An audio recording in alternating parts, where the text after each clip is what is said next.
बुद्धं शरणं गच्छामि, धम्मं शरणं गच्छामि, संघं शरणं गच्छामि।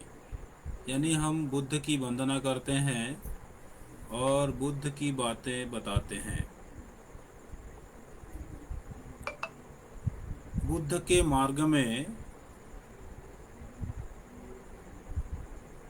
जो बुद्ध का मार्ग है वह शांति और समृद्धि का मार्ग है। और बुद्ध के मार्ग में सबसे बड़ी बात यह है कि बुद्ध का मार्ग जो है वो वैज्ञानिक मार्ग है। इसमें अंधविश्वास और पाखंड का कोई जगह नहीं है। तो महाकवि विनीत विक्रम बौद्ध जी एक प्रख्यात लेखक हैं। उनके द्वारा रचना किया गया है बुद्ध चरित चंद्रोदय। यानी बुद्ध के बारे में एक बहुत बड़ा ग्रंथ उन्होंने लिखा है। उसी की कुछ लाइनें हम यहाँ आपको बताना चाहते हैं। तो आज का जो विषय हमने जो टाइटल रखा है वो टाइटल है मनुष्य में कोई जाति नहीं। ये बुद्ध के मार्ग के अनुसार बुद्ध चरित चंद्रोदय में ऐसा लिखा है, हिंदू धर्म के अलावा विश्व में ऐसा कोई धर्म नहीं है जो जाति भेद जैसा पशुवत परंपरा का पोषक है। यदि कोई व्यक्ति हिंदू होने का दावा करता है तो अगला यह प्रश्न आता है कि उसकी जाति क्या है। किसी प्रकांड विद्वान का मूल्यांकन भी उसकी जाति के आधार पर किया जाता है। यदि विश्व के महानतम प्रौद्योगिकी संस्थान या अखिल भारतीय आयुर्विज्ञान संस्थान का आचार्य प्रोफेसर शूद्र ठहर जाए तो उसका मूल्यांकन धूल के बराबर हो जाता है। इस हिंदू समाज में इसी बात का खंडन सर्वप्रथम महामानव बुद्ध ने किया था। बुद्ध चरित चंद्रोदय की कुछ लाइनें हैं। वर्णवाद विष प्रन्नग घोरा, बरसत बैर गरल सब ओरा, पोषक पक्षपात कर पूला, बेधक साम्य भाव कर सूला, सो सब बुद्ध जता रथ जानहि, ताते वर्ण विभेद न मानहि। इसका हिंदी अनुवाद है, वर्णवाद भयंकर जहरीला नाग है जो चारों ओर बैर रूपी जहर बरसाता रहता है। यह पक्षपात का पोषण करने वाला पुलिंदा है। यह सामान्य साम्य भाव को विघ्न करने वाला कांटा है। बुद्धिमान लोग इस बात को यथार्थ रूप से जानते हैं, इसलिए वर्ण व्यवस्था जातिवाद को नहीं मानते। घर घर मांग मधुकर खाही, छूत अछूत बचावहि नाही, तिनहि न जात कुजात विवेकु, बाभन सूद बतावहि एकु। बौद्ध अनुयायी छूत अछूत का विभेद नहीं करते और सभी लोगों के घर जाकर भिक्षा मांगकर भोजन की व्यवस्था करते हैं। ये लोग जात कुजात का कोई विचार नहीं रखते, ब्राह्मण तथा शूद्र को एक ही समान पवित्र मानते हैं। इस प्रकार से महामानव बुद्ध ने जाति प्रथा एवं और अस्पृश्यता को जड़ से उखाड़ने का सफल प्रयास किया था। तथागत के अनुसार प्रत्येक मनुष्य एक ही प्राकृतिक विधि से एक ही ढंग से पैदा होता है, अतः उसमें कोई जाति होती ही नहीं है। उन्होंने कहा, धरहि कि विप्र न प्राकृत धर्मु, करहि कि विप्र न मैथुन कर्मु, बनहि न भ्रूण की पाई बपंसु, जन्म न जोनि की बाभन बंसु। अर्थात क्या ब्राह्मण लोग भूख प्यास आदि प्राकृतिक प्रवृत्तियों को धारण नहीं करते? क्या ब्राह्मण लोग अपनी पत्नियों के साथ रति कर्म नहीं करते? क्या ब्राह्मण लोग अपने पिता के वीर्य से माताओं के गर्भ से भ्रूण के रूप में नहीं जन्म लेते? क्या ब्राह्मण वंश के लोग योनि मार्ग से पैदा नहीं होते? प्रणय प्रसव नहीं भिन्न कछु, सब विधि एक समान। बिच्छुमुख विभुमुख जन्मे विप्रवर तो पुनि कौन प्रमाण। यानी ब्राह्मण और शूद्र के प्रणय प्रसव में कहीं कोई अंतर नहीं है, सब प्रकार से एक समान ही है। फिर इस बात का क्या प्रमाण है कि ब्राह्मण ईश्वर के मुख से पैदा हुआ है। महाकवि विनीत विक्रम बौद्ध ने मनुष्य की समानता का वैज्ञानिक तर्क दिया है। अवश्य ही मनुष्य एक ही प्रणय विधि द्वारा एक ही विधि से पैदा होता है, अतः जन्मजात जात व्यवस्था उचित नहीं है। न तो कोई कान से पैदा होता, न मुंह से पैदा होता, प्रत्येक जीवधारी योनि से ही पैदा होता चला आ रहा है। अतः मनुवादियों की चातुर्ण वर्ण व्यवस्था गलत है, जिसकी कहानी ऋग्वेद के पुरुष सूक्त के 10वें मंडल में कल्पित की गई है कि वर्ण विशेष योनि से पैदा नहीं होते हैं। प्राकृतिक विधि से पैदा होने वाला विद्वान पुरुष इस सच्चाई को क्यों नहीं कबूलता कि कोई कभी मुंह से पैदा नहीं हो सकता। जाति भेद कछु मनुजन नाही, मानहि भूल तथागत नाही। जग मह बुद्ध उपासक जेते, जात पात नहीं मानह तेते। आदि कवि विनीत विक्रम बौद्ध कहते हैं कि संपूर्ण दुनिया में वैज्ञानिक संपूर्ण दुनिया को मालूम है कि तथागत कभी भूल कर भी मनुष्यों में जाति भेद नहीं मानते हैं। संसार में जितने भी बुद्ध उपासक हैं, ये जात बिरादरी के भेदभाव को कभी मान्यता नहीं देते हैं। धन्य है भारत की पवित्र भूमि, जहां पर तथागत बुद्ध का जन्म हुआ।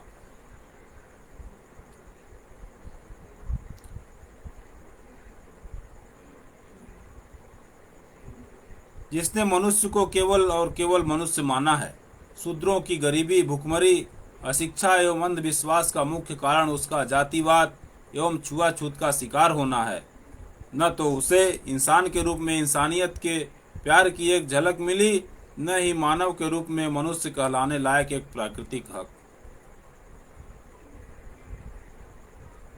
शूद्र आज तक मनुवादी विधान के तहत शासित होता चला आ रहा है और गरीबी, अस्पृश्यता, जातिवाद, वर्णवाद के विसारत का बोझ ढोते ढोते उसके शरीर की हड्डियां एवं नसें झलकने लगी हैं। क्या यह शूद्र समाज सम्यक संबुद्ध के महान विचारों का अनुकरण करके मनुवादी बोझ से छुटकारा पाना चाहता है? क्या अछूत, पिछड़े एवं शोषित यह संकल्प लेना चाहते हैं कि जातीयता, अस्पृश्यता, शोषण, गुलामी का पाशविक बोझ अपने मासूम बच्चों के ऊपर नहीं थोपना चाहेंगे? यदि हाँ, तो महामानव बुद्ध की शरण में आने की जिज्ञासा प्रस्फुटित होनी चाहिए। शूद्र समाज का शिक्षित व्यक्ति जब डॉक्टर आम्बेडकर की अनवरत परिश्रम की कमाई का फल चखने लगता है, तो न तो वह समाज का रह जाता और न ही उद्धारक अम्बेडकर का आभारी। वह मनुवादी गुलामी के स्तर से सुधार करके उसका पोषण करने लगता है, क्योंकि वह न तो अपने शुभचिंतक तथागत बुद्ध को जानने का प्रयास करता और न ही बाबा साहब अम्बेडकर के अथक प्रयास की समीक्षा करता। यदि बहुसंख्यक शूद्र समाज अपने आने वाली मासूम पीढ़ियों को इंसानियत का प्यार दिलाना चाहते हैं, तो उन्हें अपने तथागत महामानव बुद्ध के महाधर्म की शरण में आना पड़ेगा। अछूत कोई नहीं है। यदि बाल गंगाधर तिलक अछूतों में पैदा हुए होते तो वह यह नारा बुलंद नहीं करते कि स्वराज्य मेरा जन्मसिद्ध अधिकार है, मैं इसे प्राप्त करके रहूंगा, बल्कि उनका सर्वप्रथम नारा यह होता कि अछूतपन की समाप्ति मेरा जन्मसिद्ध अधिकार है, मैं इसे समाप्त करके रहूंगा। ये डॉक्टर बाबा साहब अम्बेडकर का कोटेशन है। छुआछूत की लाइलाज बीमारी ने हिंदू धर्म के शरीर में के प्रतिरोध को कम कर दिया है, अतः यह खतरनाक वायरस उसे खोखला करता चला जा रहा है। विषमता मूलक ब्राह्मणवादी समाज व्यवस्था में हिंदू होने का गर्व सिर्फ उन्हीं उच्च जाति के लोगों को होता है जिन्हें अपने जन्म के कारण ही सम्मान मिला हुआ है। अछूत, आदिवासी, शूद्र, पिछड़े, जो लोग जिन्हें जन्म से नीच माना जाता है, पग पग पर अपमानित और प्रताड़ित होना पड़ता है, उन्हें अपने हिंदू समाज होने पर लज्जा महसूस होती है, शोभ होता है, क्रोध आता है। परिणाम स्वरूप लोग हिंदू धर्म छोड़कर समता, बंधुता, स्वतंत्रता पर आधारित धर्मों की ओर मुंह मोड़ रहे हैं। वे तब तक हिंदू धर्म से पलायन करते रहेंगे जब तक हिंदू धर्म से वर्णवाद, छुआछूत, जातिवाद का दानव खत्म नहीं हो जाता। कदाचित इसी स्थिति को दृष्टिगत रखते हुए महात्मा गांधी ने कहा था कि अगर हिंदू धर्म को जीवित रखना है तो अस्पृश्यता एवं जातीयता को खत्म करना पड़ेगा। अगर समाज में अस्पृश्यता और जातिवाद जीवित रहता है तो हिंदू धर्म को अवश्य मरना पड़ेगा। शताब्दियों तक बहुसंख्यक, अछूत, शोषित, अस्पृश्य समाज को सभी मानवाधिकारों से वंचित करके उन पर पाशविक अत्याचार किए गए हैं। उन्हें चाहिए कि 21वीं सदी की बदलती हुई परिस्थितियों में अपने आप को बदल डालें। बुद्ध चरित चंद्रोदय एक ऐसा महान ग्रंथ है जिसमें बुद्ध की तमाम विचारों को उसमें लिखा गया है, उनके जीवन की कहानियों को लिखा गया है। इसे पढ़ें, डॉक्टर बाबा साहब आम्बेडकर के जीवन चरित्र को पढ़ें, उनके किए गए कार्यों को पढ़ें और उनके बताए हुए मार्ग पर चलें। जिसने सत्ता के सर्वोच्च शिखर को ठोकर मांगकर भिक्षु पद ग्रहण करके बहुजन हिताय बहुजन सुखाय लोकानुकंपाय को समाज में परिणित करके अपनी जिंदगी खपा दिया, ये बुद्ध के लिए है। उन्होंने कहा था, पवित्र मानव जाति में अछूत कोई नहीं है। मेहतर एक सुनीतक नामू, बसत राजगिर अधम अधामू, छिन्न भिन्न बहु छिद्रित चीरा, जहाँ तह झांकत साम शरीरा। नाथ सुनीत है मम नामू, अधम अछूत अधाम अभामू, लाय बिठाई बुद्ध समीपा, आवहु भिक्षु कहु जगदीपा। अर्थात सुनीत नाम का एक मेहतर था, वह राजगीर में रहता था। उसके धन धाम कुछ भी नहीं था, उसके कटे पटे वस्त्रों में बहुत छेद थे, उसमें से यत्र तत्र उसका सांवला शरीर दिखाई देता था। उसने कहा, हे स्वामी, मेरा नाम सुनीत है, मैं नीच और अछूत हूँ, मेरे घर बार नहीं है। महापंडित सारिपुत्र ने सुनीत को बुद्ध के पास बैठा दिया। विश्व के दीपक तथागत बुद्ध ने कहा, आओ भिक्षु, तुम्हारा स्वागत है। इस प्रकार महामानव तथागत बुद्ध ने उस अछूत को भिक्षु संघ में शामिल करके पंचशील व्रत दिया। अस विश्व आस जगावहु भ्राता, एक समान सबय मनु जाता। छूत अछूत न ऊंच न नीचा, भेद न रचहु मनुज मन बीचा। बहुविधि ताहि प्रबोधन दीन्हा, हीन भाव सब दूर कीन्हा। हे बंधु, तुम अपने मन में विश्वास पैदा करो कि संसार में सब कुछ एक समान है। कोई छूत है न कोई अछूत है, कोई ऊंच है न कोई नीच है। मनुष्य के बीच किंचित मात्र भी कोई भेद नहीं है। इस प्रकार महाश्रमण ने अनेक प्रकार से मेहतर सुनीत को सांत्वना दी और हिंदू विधान द्वारा उत्पन्न की गई हीन भावनाओं को दूर कर दिया। महाकवि विनीत विक्रम बौद्ध ने छुआछूत निवारण के लिए वैज्ञानिक तर्क दिए हैं। महाविच्छु आनंद ने प्रकृति से कहा था, हमें पीने के लिए पानी चाहिए, तुम्हारी जात और छूत नहीं चाहिए। लागई छूत छुअत तन छाही, आये पान पियन मम पाही। मैं जड़ जाति आम चंडाली, को तुम अवहु कहूँ तपसाली। बोले भिक्षु प्रवर प्रियवाणी, जात न चाहिए चाहिए पानी। मोहित लोक न छूत अछूता, एक समान सबय मन पूता। सुन प्रिय बोल सुमुख हरसानी, भरि जल पात्र पियाइस पानी। अर्थात प्रकृति बोली, मेरे शरीर की छाया छूने से ही छूत लग जाती है, पर तुम मेरे पास पानी पीने आए हो। मैं जड़ जात की नीच चंडाली हूँ। हे तपस्वी, मुझे बताओ तुम कौन हो।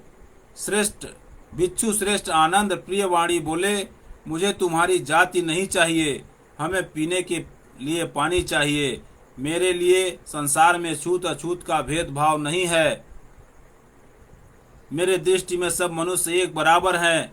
तुम सब चिंता छोड़कर हमें पानी दान करो। उनकी वाणी सुनकर मंजूमुखी बहुत प्रसन्न हुई और उसका जल पात्र भरकर उन्हें जल पिलाया।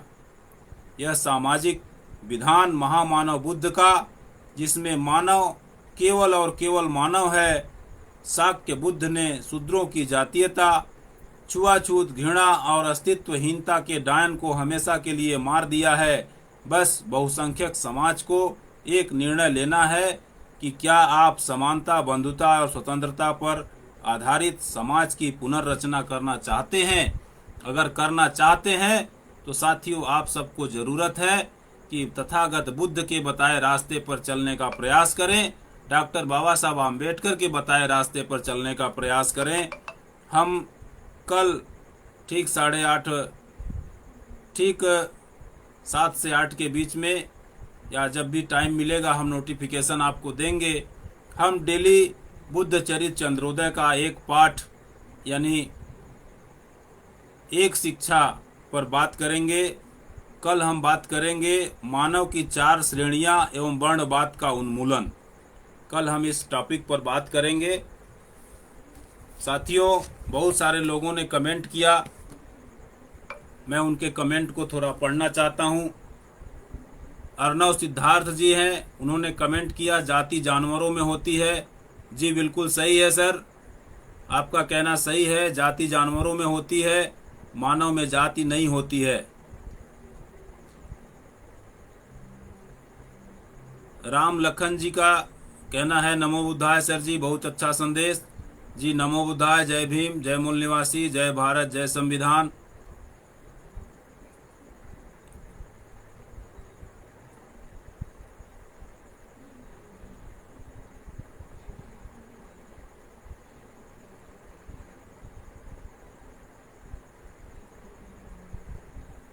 तो साथियों, यह जो हमने आज आप सबको बुद्ध चरित चंद्रोदय का पाठ किया, यह कैसा लगा? क्या इस तरह का कार्यक्रम होना चाहिए?